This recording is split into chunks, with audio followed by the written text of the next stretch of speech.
চললাম আমরা আমাদের ছোট্ট একটা ট্রিপে। তো ট্রিপটা হচ্ছে শিলিগুড়ি টু দার্জিলিং। তো কাজকর্ম সেরে একটু ফ্রি হয়ে সন্ধ্যার পরে পরে বেরিয়ে গেলাম দার্জিলিং ট্যুরে।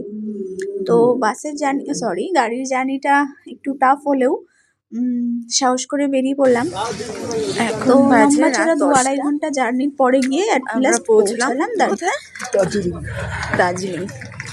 ওই আমাদের লাগেজ নিয়ে যাচ্ছে। তো ঠান্ডা, এটা হচ্ছে শহর। এই দেখো, কি দারুণ এরা। কিন্তু কারো বাড়ির না, আমি একটা ভিডিওতে দেখেছি, ওরা না এরকম অনেক কিউট হয়, এরকম সুন্দর সুন্দর হয়। ঠান্ডার জন্য বেশি বড় হয়। কি হয়েছে?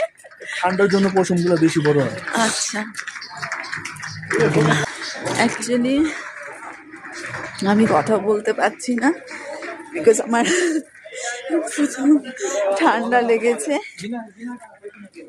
দ্বিতীয় কথা হচ্ছে আমি এত বাজে পরিস্থিতি হয়েছিল আমার রাস্তায়, এবং আমার কি দেখাচ্ছে এই যেগুলো, রাস্তা থেকে আমার পুরো উল্টো হয়ে গেছিল, ভীষণ বাজে পরিস্থিতি। চলো আমরা যাই, জাস্ট ভিউটা দেখো।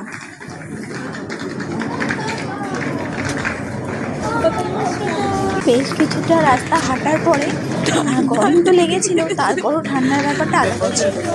তো মোটামুটি রাত 10টা মতো বাজে। তো 10টাতে দার্জিলিং এরকম একটা হালকা ভিড়, মানে ভিড় বলতে চলে না, তারপরে এই যে গলি গলি নিচে নামছে, মানে পাহাড়ি রাস্তা তো এদিক দিয়ে আমার গাড়িটা ঠিক আসে না, সেই কারণের জন্য গাড়ি এক জায়গায় পার্কিংয়ে রেখে দিতে হয়, তারপরে পায়ে হেঁটে ঢুকতে হয়।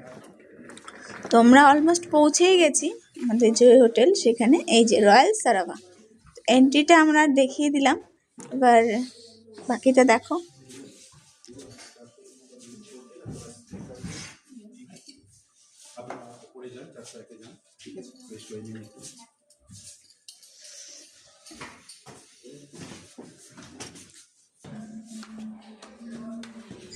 তো আমাদের ওপরে রুম দিয়েছিল 402। তো আমরা গুটি গুটি পায়ে সেই রুমের দিকেই যাচ্ছিলাম।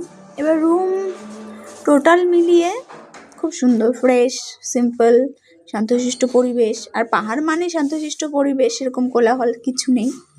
আর এই হচ্ছে রুম। আর রুমটা সত্যি কথা বলতে একদম কিউট। সব থেকে ভালো লেগেছে আমার রুমের পাশে যে ভিউটা এই ভিডিওটা আমি দেখাচ্ছি না, নেক্সট ভিডিওতে। নেক্সটে যে ভিডিও ব্লগগুলো দেবো সেগুলো কিন্তু দেখতে হবে, আমরা কি করলাম, কেমন করলাম, টোটালটা